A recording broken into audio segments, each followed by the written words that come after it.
ప్రజా తెలంగాణ టీవీ న్యూస్కి స్వాగతం. ఆసిఫాబాద్ ఎమ్మెల్యే కోవా లక్ష్మి నివాసంలోకి చొరబడి అక్రమంగా హౌస్ అరెస్ట్ చేసిన పోలీసులు. ఆసిఫాబాద్ వాంకిడి గిరిజన స్కూల్లో ఫుడ్ పాయిజన్ కావడంతో నిమ్స్లో వెంటిలేటర్పై చికిత్స పొందుతూ విద్యార్థిని శైలజ మృతి చెందడంతో వారి కుటుంబాన్ని ఓదార్చడానికి వెళ్తున్న ఆసిఫాబాద్ ఎమ్మెల్యే కోవా లక్ష్మి ఇంట్లోకి చొరబడి హౌస్ అరెస్ట్ చేసిన పోలీసులు.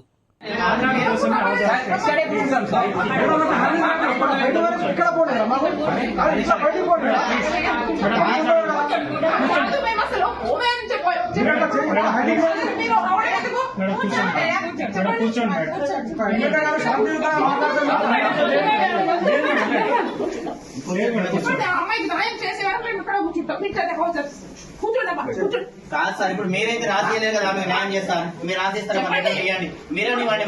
మరి ఆమెకు న్యాయం కావద్దు, మీరు న్యాయం చేయకుండా ఎట్లా సార్? ప్రాణం పోయింది.